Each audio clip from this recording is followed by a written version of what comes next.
October 22nd edition of Donovan Bailey Running Things. Jason Portuondo alongside my brethren, the living legend, Mr. 984, Mr. 556. What's going on, DB? Awesome, man. There's an epic week we had last week. Saw the greatest of the greatest in track and field. Currently, laying it down on the track and the field. And yeah, man, it's good to see you. Good to be back. What's up, Mike? We're back running things. So yeah, let's get it.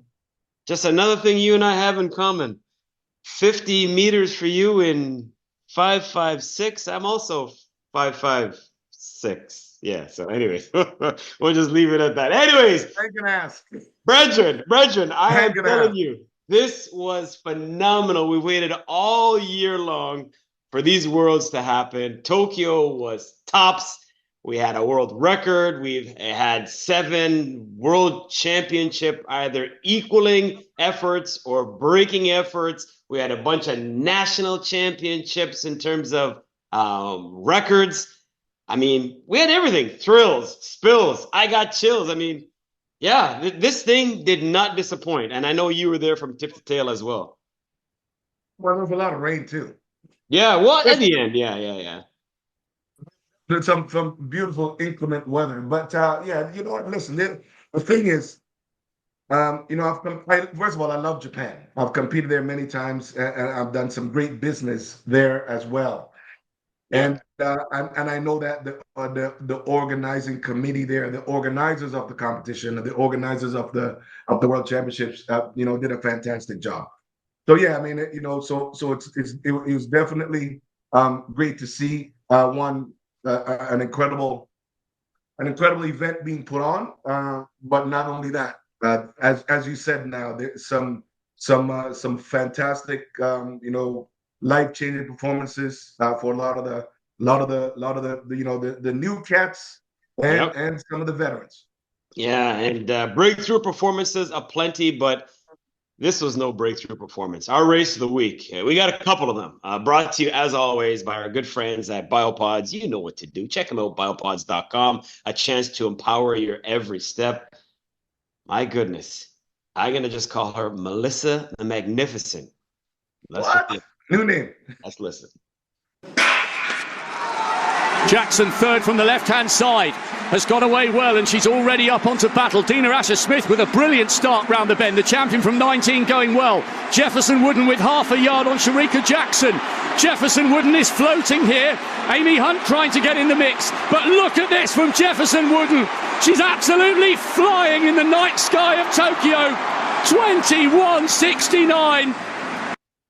She is something else. I mean, caps off a perfect season. She gets the sprint double, DB, a first American woman to do that, and just the 4th ever on the ladies' side to win the 1 and the 2 at Worlds. And I'm running out of superlatives to describe what she has been able to do in 2025. She, for her, there's some moments that I'll talk about during this podcast. I mean, especially the one that where she's hugging Shelly Ann Fraser. Right. Yeah, man, Melissa has been fantastic. I said it earlier today. It is amazing that you have someone that starts the season fast, is consistent throughout the season, is training, understand her race schedule, has her life balance in place. She's married, family. She's a young lady, family oriented. And still manages to, not only, like I said, start the season fast, continue and maintain the season very fast, but finishes the season the fastest. So I mean, it's amazing. She, a young lady, definitely a new star in track and field. For those of you who don't know her name, so those non-track people, you better find out who this lady is right now, because better recognize. She's in her early 20s, and certainly if this is the real season 1 for her, then She's got an incredible life ahead of her. Upside is fantastic. Congratulations to her. Yeah, man. So she phenomenal. Like you said, there's not enough words. I mean, and what's really good about her is that you see an incredible, fierce performance on the track, but you also see fantastic, beautiful smile when she's talking to her audience, whether it's just in the stadium or talk to a journalist on the side. So awesome performance. Yeah. And again, we always talk about the how safe is our sport, and it looks pretty good with her. Yeah, phenomenal stuff. She's 24, as talked about, first American to get the sprint double at a world championship. Not saying collectively, at a single world championship. And she's the first American to win the deuce since Allison Felix. So, and only one that went sub 22. I mean, she just crushed again. And you talked about her being a family person, DB. Great story. 7 years ago, as a 17-year-old, her dad diagnosed with a rare blood condition, and she was a stem cell donor for her dad. Put her, budding career at the time on hold to look after her dad and help out. And, those family stories, man, they get you. She's an amazing. That's why I love you, JP. Yeah. That's why I love you, baby. I mean, definitely the stats now. I mean, yeah, I didn't know that, but definitely deserves all of this. For doing, if you're good out in the world, it'll always come back to you. You know what I mean? Yep. And that's certainly what you just said is an example of that. What a year for Melissa Jefferson-Wooden. And I love our fans, by the way, because they get on us, at time to time, and we deserve it. We deserve it, right? So we're going to get to the Glenn Mills thing a little bit later on. But yeah, Melissa, you've talked about her from day one, and I should have listened. You were bang on, and what a phenomenal season. We'll talk more about her in a second. Let's go to the guys now running the deuce. And by the way, I should mention as well, Amy Hunt was second. That's a big deal for her, for the Great Brits. 22-14. Shrika Jackson was third, 22-18. So should at least mention those as well. Do you have a quick note there? Go ahead. Yeah, for sure. And listen, Amy Hunt is new. Amy Hunt's it's absolutely new, and based on how she competed at the World Championships, she's got a bright future too. You know what? I got to tell you, give Shrika her flowers too. Shrika has had definitely an up and down season. It's not the Shrika of old. She definitely was not. There was no pep in her step, as you say, in the 100 meters. Also, induced when she turned the corner, I think she got hurt. I mean, I didn't see in the relay, so I believe that she got hurt. I have to speak to my sources in Jamaica, but it looked like she got hurt. But either way, man, she capped her season, making it to the podium. And I don't know if she thought she was going to make it to the podium, again, just because of fighting injuries and so forth. But yeah, I mean, she's the reigning champion, so at the end of the day, as track and field should go, right? You got to come and take the gold medal away from the champion, and Shrika went out there and lit it up as best as she could. So, congratulations to her and to Amy. Yes. Great stuff there. Guys' side, tons of storylines going into the deuce. Noah Lyles looking for a fourth, joining Usain Bolt potentially. Kenny Bednarik looking for revenge against his U.S. compatriot. Brian Lavelle saying, hey, I'm 21. I'm on the way for Jamaica. To Boho looking for revenge. Zardel Hughes, it went on and on and on and on. Let's get the answer as we get the call. And they're weighing cleanly in this sprint race. Looks like a good start from Tobacco, perhaps more aggressively than we've seen him out of the blocks in recent races. Lavelle going well in lane 7. Lavelle at the moment up on Bednarik. They're all side by side with 60 metres to go. They're still side by side with 50. Lyles trying to find something. He stretches away. It is a global title again for Noah Lyles. 4 in a row. Joining the great Usain Bolt, 19.52, the final time there. DB, what a race. For the first time ever, we had 4 guys go sub 1970 in a single race. That has never happened before. The fastest 200 meters overall. I mean, obviously, 1919 is the That'll never happen. Record. And by the way, that's the great Usain Bolt. So we probably need to stop comparing Usain to anybody until someone runs 19.1 or 9.58. We probably should stop. But yes, as far as winning championships is concerned, yes, Noah Lyles, incredible job at the games, still being a great ambassador. But that race, man, it was experience that won that race for Noah. I'm telling you that right now. It was absolutely experience. Brian Lavelle ran the hardest, first 100 into a corner that I've ever seen. And man, coming off of the corner, coming onto the straight, him leading that field, that three guys end up running, what, 19.5, 19.6? Four guys running 19. It's fantastic. Yeah. So first, again, congratulations to Noah. Noah won with experience. That's how this went, right? Tabo, I thought he was going to show up a little bigger than he did. Me too. But that's okay. That's all right. Bednarik ran a great race. Like Bednarik, this is a great championship for him. I mean, obviously not the 100, but this is definitely redemption after the 100 meters. Brian Lavelle, the newbie here, his first kick at the can, and he left it all on the track, bro. So you know what? Again, when I'm watching Brian for the last 40 meters, it's just relaxation, just allow that line to come to you, and I think that he seems to have a pretty good coaching situation in Jamaica. So I think that this being his first kick of the can, and he's unafraid of Noah Lyles, who is currently the greatest 200 meters sprinter alive. Oh man, I think that there's going to be some nice rivalry between those four next year. But congratulations to Noah. I mean, Noah is talk the talk, walk the walk. Again, sometimes you hear people talking about not liking him. Here's the thing, dude. Number one, if you talk the talk and then you go walk the walk, you can't say nothing other than, "Hey, champ, how you doing?" Right? And so for those, the naysayers or maybe even the athletes that are trying to rival him and say things about him, you know how you're going to shut him up? You're going to have to beat him, right? And for that, man, Noah, again, still being a great example of what it's like to market and brand yourself. He shows up at the championships and he comes away with medals, gold medals.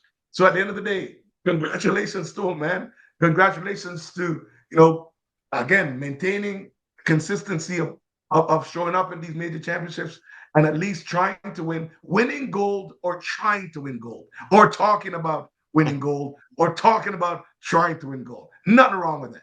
Yeah, the man, big stuff for Noah Lyles. I'm pretty sure he went 5.2 last championships, if I'm not mistaken. I think 19.52 was also the winning time when he beat Arian Knight and company. We talked about how fast that race was, DB. We had, for the first time ever in the same race, 5 guys go sub 19.80. In fact, Zaranil Hughes' time of 19.78 would have been good enough for a bronze at any other Worlds. Any other Worlds. Yeah, would have been good enough for a bronze. And 19.78 puts him on the outside looking in 5th. Well, I got to tell you, I mean, you have some immense talent today. Mm-hmm. But you also got fantastic technology. Yes, I'm going to go there. You got fantastic. For sure. Again, let me start. Yeah. You have fantastic talent. But yes, the technology definitely aids you in helping you run that fast. So, I mean, again, there's incredible times, Jason, as you said. But yeah, these athletes are definitely special. When he ran, what was it, 19.51, I do believe, in his semi, Noah Lyles, I was like, wow, was that his final? Did he go a little bit too much? But when you come back and run 5.2, I'm like, damn. Yeah, no, you got to give it up to Noah, man. He is simply the best right now. You're right when it comes to the deuce. Yeah, for sure. I mean, no, when he ran the 19.1, I mean, I think that sometimes I think the semifinals are he likes the momentum. I mean, again, as an observer, right. and I know the actual race itself. I think that what he wants to do is to execute, run the hard corner. And I think that in some ways, Noah knew that coming off the turn, he had to relax. coming off the turn, there was 3 other athletes, Brian, Tobogo, and Bednarik, that were gonna be with him. And that's exactly how the race played out. So again, sometimes you tell the kids, anytime you're actually you're trying to perform and execute, and then and allow yourself to be relaxed in race, like in the vortex, or in an actual race. Sometimes doing it by yourself is the very best thing to do. So I think what Noah did in the semifinals was basically imagined and visualized the race of the finals, because if he did not relax, Jason, he would not be the world champion. Fair enough. Fair enough. All valid points, DB. And Kung Fu Kenny, big effort to finish in second. So now you got the top 2 from the deuce coming back to run the 4x1. You toss in a little Christian Coleman, a little Courtney Lindsay. Obviously, the Americans were very, very tough to deny, and nobody could. They retained the 4x1 title on the guys' side. In the rain, they still come up with the 5th fastest time ever at the Worlds. That's unbelievable. On paper, the Americans are phenomenal. On paper, they are. I mean, the slowest guy runs 9.8. The slowest guy. and so on paper, they should have crushed the entire field. But congratulations to them. I mean, Noah feels that he's the difference in the relay. So, but he is. They're the world champion. Like you said, they had an incredible fast time. They had an incredible run. I mean, it shouts out to the Canadians, though, man. I mean, yes. At the end of the day, I mean, you've got these 4 guys that's been running for 10, 12 years together, and they've done some incredible things. And I think that there was talk of them. I don't know if they're breaking up the band or whatever. I don't think they should. I think as long as if you're podium finishing, at the major championships, you should continue it. What needs to happen is you need to have four other young guys nipping at their heels. So you need to have an A and a B team like that's running concurrently every single year. But yeah, congratulations to them. I mean, we definitely missed out on seeing the Jamaicans, which was some salute. I don't even know what. I mean, I don't even want to describe it, but I will leave it alone. The Jamaicans don't know how it is that they didn't make it in. An island nation that is synonymous with absolute speed, which we do have with the fastest man and the fastest man and the second fastest man in the world this year. And they messed that up. I mean, and the South Africans didn't make it through. The Italians didn't make it through. So at the end of the day, America took full advantage. Canada took full advantage of those who didn't understand that you have to be very disciplined to get the baton around. It's not about the celebration. You cannot be you cannot be in. I was talking to one of the producers, at CBC. You cannot be tempting to do, the celebration gala after the race is finished, when your job is to hand off the baton to the hand in front of you, right? And there's a whole lot of those guys, I think, that felt confused or felt that they're going to hand you a spot in the finals of the relay, and it's all about, like you said, the baton, Jason. Not I say the baton, but you can say what you have to say the baton. Yeah, but it's simply about getting the stick around, and if you don't get the stick around, that's you ain't gonna be celebrating now. Yep, you're 1000% right, because on paper nobody can touch the U.S., but Canada's execution of the baton, that's what gives them a chance. And the grass was right there, but then if you don't have a bit of a jump on Noah, forget it. You're not going to catch him. This is just not going to happen. So U.S. wins in 37-29, Canada second, 37-55. The Dutch, that was impressive, 37-81 to get a bronze there. So good for them, right? Full advantage, man. Like I said, at the end of the day, sometimes you got to be lucky, right? Yeah. Bad weather, unfortunately, for the guys. But every single person have to deal with the same bad weather. So it's still about preparation, it's still about relaxation, and it's still about discipline. Yep. Definitely. And Glenn Mills, by the way, we should touch on that quickly because last time we spoke, we said he's produced 3 champions. And again, our viewers all over us letting us know we're forgetting Kim Collins. That would make it 4, right? So Slim Kim is my boy, man. This is like, it's crazy. Kim knows. But yes, I mean, Glenn Mills, we know that Glenn and Frano are 2 of the greatest coaches in the history of the world. This is why a lot of these kids stay in Jamaica after high school and go to university and compete there. And this is also why you have some of the greatest pros in the world stay there and get coached by this man. And so congratulations to him. Ladies, let's check in there because the 4x1 also going to the U.S. Another gold for Melissa Jefferson-Wooden. Gives her 3, obviously, at the event. But man, oh man, there's a lot of things we could talk about in this race. And I'm not to take away from the Americans, but I will say this. Cleaner exchanges by the Jamaicans, and I think they will be the ones to celebrate on top of the podium. And that would have been a perfect send-off for Shelly Ann, but in the end, wasn't meant to be. I agree with you about the Jamaicans. But you know what? Congratulations to the U.S. They definitely, Jamaica dominated for such a long time. And so you have to give the Americans their flowers. They definitely practice. I mean, the ladies that competed on the U.S. relay team are certainly comfortable with each other and comfortable getting the stick around. But yes, so congratulations to them. But again, we're here to have a discussion. So yeah, no Sharika on the relay. Terrible handoffs. Yes, it would have been perfect to give the track and field queen Shelly Ann Fraser. It would have been perfect to get her a send off with the gold medal. But you know what? If you look at the race, Jason, the anchor leg, Smith was coming for Sha'Carri.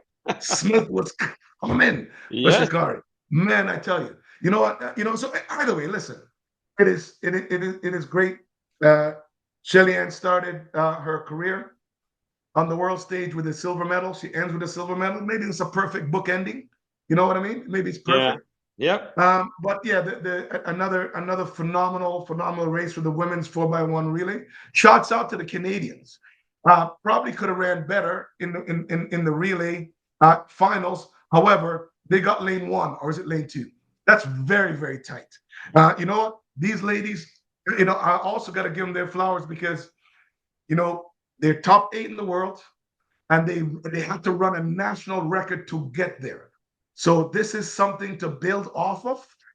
You certainly have the world relays next year in Botswana, then the World Championships the year after, and then in 2028 in LA. So in LA, it really would be like anytime the Olympics is in North America, which it's only ever been in Canada and the US. It's basically a home Olympics for the Canadians. So I'm saying to those 4 young ladies, prepare yourself well. If you're staying with the sport, they're all young anyways. If you're staying with the sport, then you know what? It's a home Olympics in 28. You've got the World Relays next year. You keep destroying that national record. The World Championships in 2027. Again, keep building on it. I mean, I just want to make sure that they understand because, I think there's times that people are critical. And I'll be critical if I need to be. You've got to congratulate the women for making it, for definitely for making it, for making it to the finals. Another note, by the way, about the Jamaicans.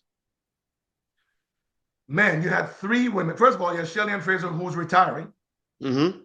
And then you have the Clayton sisters, Jason, are going to be dominating, man. They're going to be crushing it. right? So you've got 3 young Jamaicans that are going to be here. Sharika's out. I mean, Elaine is coming back. So, there's going to be great rivalries with the U.S. next year again. It's going to be, I love this because it's definitely a reset. It's a reset for next year. Yep. To be continued. We'll just leave it at that. But you're right. I mean, it was the Clayton, handoff wasn't smooth. And the final one, Clayton to Smith, wasn't smooth at all. But anyways, congratulations. Can't take it away from the Americans, right? 41-75. I think that she said she could not see. Like, I mean, the rain was in her eye. Yeah. Hey, it is what it is, man. Yeah. She basically grabbed her hand and put the baton in the hand for her. That's what. Why not? Yeah. But you know what they did? They got the stick around, bro. They didn't drop the baton. They got the stick around. Yep. Or they exchanged within the proper area. You're right. But we saw some weirdness because we saw the South Africans on the guys' side run against the clock to try and get a spot. We saw a race off in the 4x4 between the U.S. and the Kenyans. So, we're going to talk about the 4x4 coming up. But, man, there was everything at this event. But Jamaica second. Germany, need to shout them out as well, rounding out the top 3 for the women there on the 4x100 podium. Sydney McLaughlin, my goodness. What can you say about this 26-year-old? She's crushed it in the hurdle. She said, I'm going to run the flats. She was taking dead aim at Mary Koch's record. Didn't knock that down to 47.60, but she runs 47.78. Second fastest time ever. Finally eclipses Sonia Richards Ross record from back in the day, and the beat goes on for Sydney McLaughlin-Levrone. First of all, we know that Sydney's your girl. You're a huge fan of Sydney. Mm-hmm. How can you not be? Exactly. And Jason, I'm going to say this, and I'm going to say this on my podcast. Okay. Sydney McLaughlin is the world record holder in the 400 meter. Marita Koch ran 47.60 back in the day. Yes. We already know that there was a system that was in place. Yes. This is certainly not this is not hearsay. I mean, everyone knows that. Like, everybody knows that. So I'm letting you know, and I'm telling this to Sydney, you are the world record holder in the women's 400 meters. That was the fastest 400 meters that was ever run by a woman drug-free. That's the only thing I can say. So ultimately, again, phenomenal race. I actually thought that Our Lady and Selma was going to give her a better run, but she was absolutely in a league by herself. She was in a league by herself, and so for that, I think she deserves the crown as the greatest 400 meter female sprinter ever lived. Oh yeah, 100%. Whether you want to jump or flat, it doesn't matter. The 400 is all about Sydney McLaughlin-Levrone. Give it up. She got the championship record there. She's also part of the 4x4. By the way, Mary Lady Paulino, was second, and Salwa Eid Nasser was third. But both of her efforts, I'm talking Sydney, are championship records, whether it be her running the 4 by herself or running the 4x4 with her teammates. We should mention that as well, because that was an impressive effort by the U.S. Jamaica getting the silver there, the Dutch getting the bronze there when it comes to the women's 4x4. Great race, great performances, and it's the 3 Musketeers. Those are the team that's going to go there. I mean, it's U.S., Jamaica, and Netherlands. So it is what it is. You know what I mean? But this is such a huge win for fans, such a huge win for TV, and it's such a huge win for looking at the future of our sport, and also the inspiration for the next generation. Yes, you're right there. And I looked at the time and I saw 3:16, and then I looked at the next time for Jamaica, 3:19. I was like, damn. Yeah. They absolutely crushed. You mentioned Shrika Jackson. I do want to mention quickly, she now has 12 world championship medals. So good on her with that bronze she was able to get. Man, up and coming athletes. How about Colin Kibbett Snippy? Wow. I mean, Kibbett, I'm going to say this right now. Kib in that Shippy. Kib in a Chippy. The 21-year-old. My gosh, DB. Crushed in the 400. He's 21. I thought he was, I thought, he wasn't going to catch Benjamin. And all of a sudden at the end, it was like, bam, you just caught him. So congratulations to Kevin at Shippy, 21-year-old. So future looks bright. I'm very happy that you have the audacity to challenge yourself in the pronunciation game today. It's easy. But yeah, then he won the 4x1 relay. He won the four flat, right? He won the 4 flat, yes. Yeah, man. Listen, I tell you, again, we've been talking about this for years.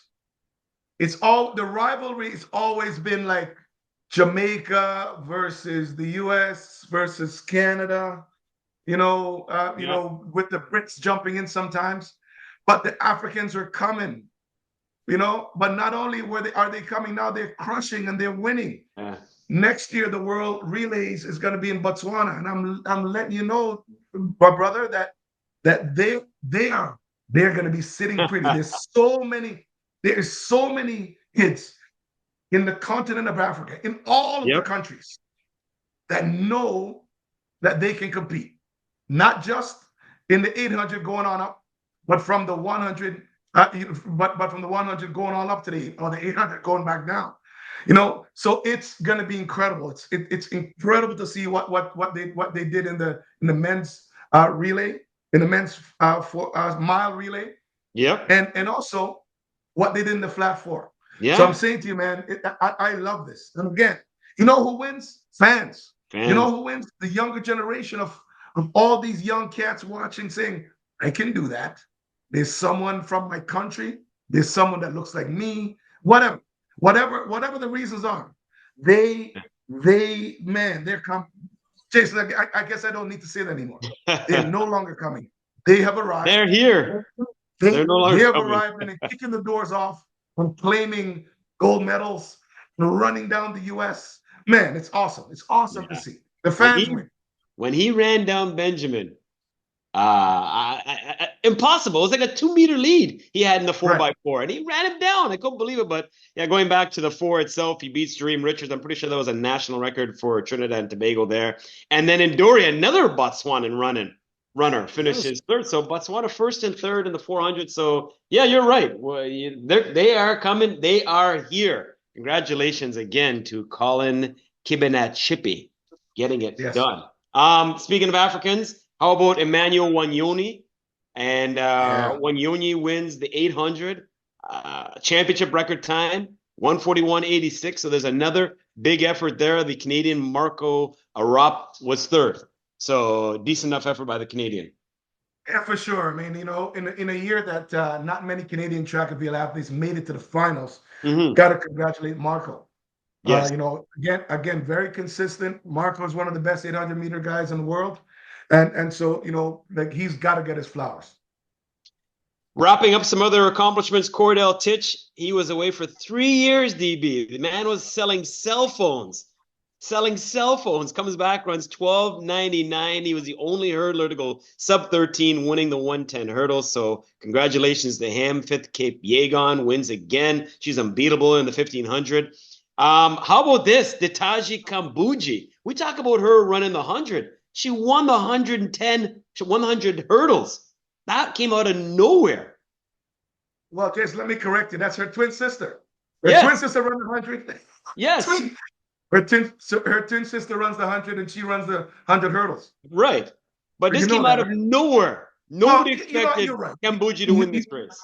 You are correct. I mean, I did not see her even getting on the podium. I did not. But I'm telling you, it's a fantastic run for her. Great win for Switzerland. Why not? Again, taking advantage of opportunities. Phenomenal stuff, because everybody had pegged Messiah as she won the Olympics. So it's like, come on. For sure. So or Nugent, for sure. Absolutely. There you go, right? And then even Toby Amusan of Nigeria, right? National record World record holder, absolutely.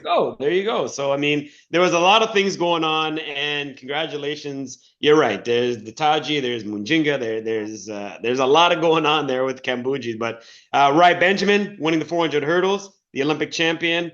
Manu Duplantis. Great race, by the way. Yes, Manu Duplantis, a world record again for him.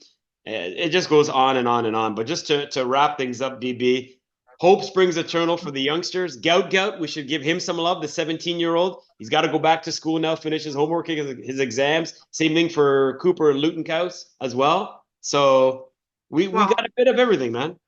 I tell you, one of the things I said was that throwing Gout, I wasn't sure about throwing him to the wolves, the best people, the best 200-meter men on earth today. Of all years to do it, eh? But I'm saying to you though, I think that it's just Gout got out of his heats, made it into the semifinals. Yes. So I gotta tell you, man, that's a win for him. This kid is 17. Yep. The upside is incredible. It is incredible what he has, and I love the fact that he's embracing this moment, celebrating it.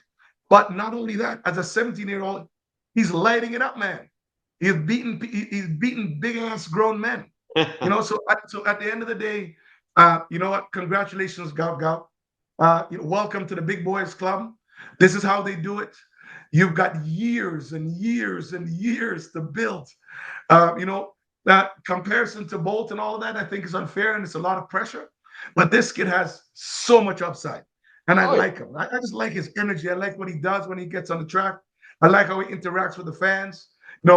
He's got a great coaching system and a great support system in Australia. So again, congratulations to him and all the other young athletes. The ones that probably not as famous as Gout, but this is your first championship. This is what it's like in the big boy and the big girl school, and so you've got years and years to build on, honing your craft, getting better at what you do, because this is what it looks like at the level where the greatest athletes on earth compete against each other.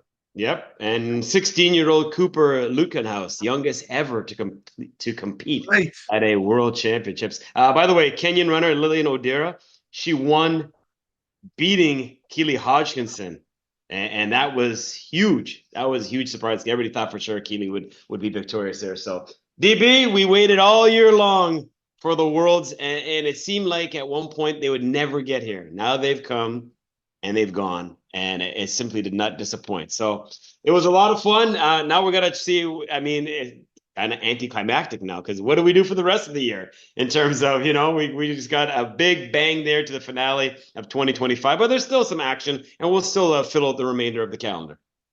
For sure. It is the end of the year. It is the end of the it's the end of the athletic year, but there definitely will be some competitions. We'll get back to the audience. We'll have a chat with you. Yes. We ain't going nowhere. But you know what? But it was awesome, seeing you, Jason, and getting to celebrate and have great discussions with our great subscribers and fantastic fans out there. Yes, please continue to like, share, follow, download, subscribe. Be a part of this podcast.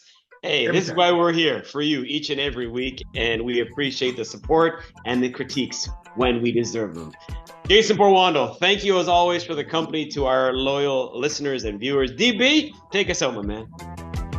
Until next time. Peace out.